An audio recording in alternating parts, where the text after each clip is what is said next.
দেবাংশু, দেবের অংশ তিনি, সত্যিকারের রামের অংশ তিনি, সত্যিকারের মহাদেবের অংশ তিনি, আল্লাহর অংশ তিনি, জিজাসের অংশ তিনি। নমস্কার দর্শক, আমি রুজিনা রয়েছি আপনাদের সঙ্গে। আপনাদেরকে জানিয়ে রাখতে চাইবো কি দিনকাল পড়লো বলুন তো। রীতিমতো দেখা যাচ্ছে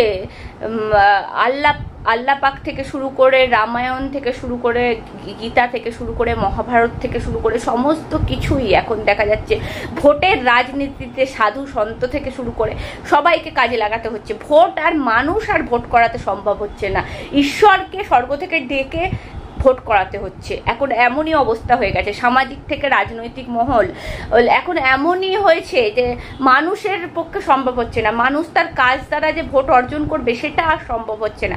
কারণ সম্প্রতি দেখা গেল রাজন্না হালদার, তিনি তমলুকের একটি সভা থেকে তিনি কি বলছেন জানেন? জানলে আপনারা অবাক হয়ে যাবেন। তিনি বলছেন যে দেবাংশু, দেবের অংশ, রামের অংশ, মহাদেবের অংশ, এমনকি তিনি নাকি আল্লাহরও অংশ। কেন এইসব মন্তব্য করছেন বলুন তো? কেন এইসব মন্তব্য করছেন? রীতিমতো দেখা যাচ্ছে আল্লাহ পাককে আমরা বলি তিনি একটা ঐশ্বরিক ক্ষমতা, আমরা একটা শক্তি মনে করি, তাকে একটা পাওয়ার মনে করি। তিনি মানুষের অংশ হতে যাবেন কি করতে? আর একটা জিনিস, যেখানে দেখা যাচ্ছে আপনি রামায়ণ নিয়ে মন্তব্য করছেন মুখ্যমন্ত্রী, বলছেন সব শেষ হয়ে যাবে, রামায়ণ শেষ হয়ে যাবে, মহাভারত শেষ হয়ে যাবে, কোরআন পর্যন্ত শেষ হয়ে যাবে, কিন্তু তার কাহিনী শেষ হবে না। অনেক এগিয়ে বাংলা, উন্নয়নে কেউ পারবে না, পৃথিবীর সেরা বাংলা, বিশ্ব বাংলা। আমার রামায়ণ, মহাভারত, কোরআন, বাইবেল শেষ হয়ে যাবে, তা আমার কাহিনী পুরোবে না। 67টা স্কিম আমরা চালাই, ছোট থেকে বড়, জন্ম থেকে মৃত্যু। সত্যি আপনার কাহিনী শেষ হবে না, আপনার কাহিনী ইতিহাসে যুগ যুগ ধরে লেখা থাকবে। তবে কোরআন শেষ হবে না, মহাভারতও শেষ হবে না, রামায়ণও শেষ হবে না, যুগ যুগ ধরে থাকবে, সাধারণ মানুষের মনের মধ্যে থাকবে। যেভাবে সাধারণ মানুষ যেভাবে তার ধর্মীয় ভাষা এবং ধর্মীয় শিক্ষা অর্জন করতে পারে এবং সামাজিক শিক্ষা অর্জন করতে পারে, সেজন্যই কোরআন, পুরাণ, বেদান্ত, ত্রিপিটক, মহাভারত এইগুলো সৃষ্টি হয়েছে। ঠিক আমাদের জন্মেরও আদি অন্ত থেকে এই কোরআনের সৃষ্টি, মহাভারতের সৃষ্টি। সেগুলো কি আপনার কাহিনী শেষ হয়ে যাবে, পুরাণ, ত্রিপিটক শেষ হবে না? এটা কি কখনো হয়?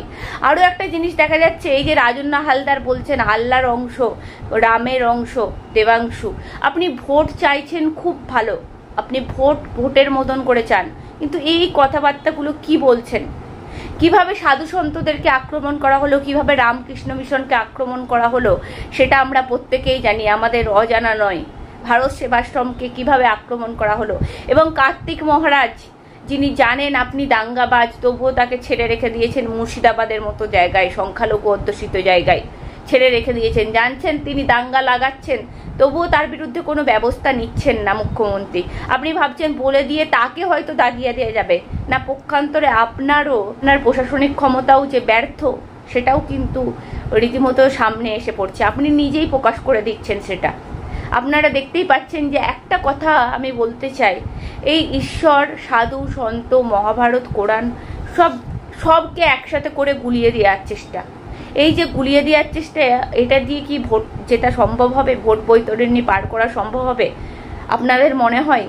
কারণ মানুষের ধর্মাবেগে আঘাত দিলে, বা ধর্ম একটা মানুষের আবেগ, সেখানে আঘাত দিয়ে কখনো একটা ভোট বৈতরণী পার করা যায়? কখনো সেটা সম্ভব? সংখ্যালঘু বলুন, সংখ্যাগুরু বলুন, প্রত্যেকেই বাংলায় এমনভাবে বড় হয়েছে, এমনভাবে থাকে। এই বাংলার মাটি, বাংলার জল, আপনি যেটা বাংলা সঙ্গীত করে রেখেছেন, সেটাই সবাই এক। এখানে ধর্মীয় মেরুকরণ করা যাবে না। যতই হোক, কালকে কিন্তু আমার বাড়ির বাজারটা সেই সংখ্যাগুরুর দোকান থেকেই কিন্তু আসবে। আমার বাড়িতে এই যে খাবারটা রান্না করে, তিনি কিন্তু সংখ্যালঘু নন, তিনি কিন্তু সংখ্যাগুরু। আমরা এইভাবেই সবাই সমাজে একসঙ্গে বসবাস করছি। আপনারা কি মন্তব্যগুলো করছেন বলুন তো? সম্প্রতি রাজন্না হালদার তিনি বলছেন, মাতঙ্গিনী কি বলছেন জানেন? আপনাদেরকে শোনাবো।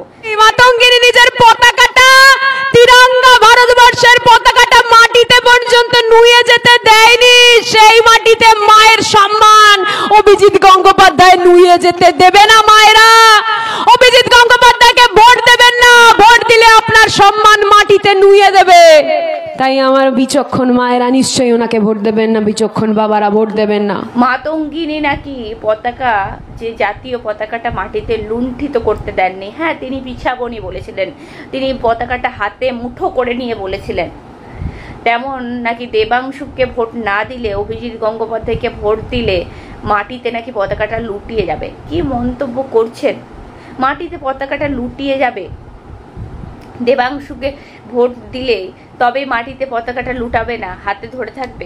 সে আপনাদের ভোট প্রচারের বিভিন্ন রকম আঙ্গিক হতে পারে।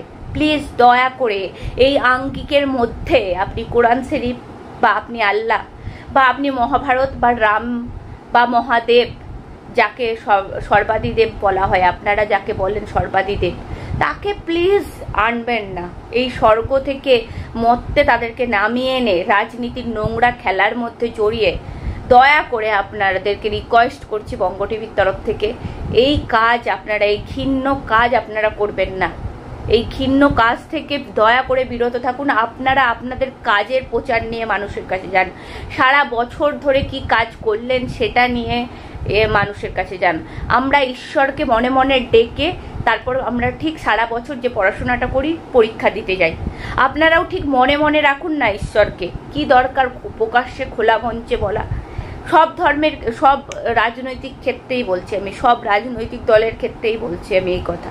আপনারা মনে মনে একটু রাখুন না, আপনাদের ঈশ্বর গডকে মনে মনে ডাকুন না, যাতে আপনাদেরকে এই ভোট বৈতরণীটা পার করিয়ে দেন তিনি। কিন্তু তাদেরকে প্লিজ রাজনৈতিক মঞ্চে এসে, মঞ্চে টেনে এনে এই ঘৃণ্য রাজনীতি প্লিজ করবেন না। দর্শক, আপনাদেরও যদি কিছু বলার থাকে অবশ্যই কমেন্ট বক্সে কমেন্ট করবেন। নজর রাখবেন বঙ্গ টিভি।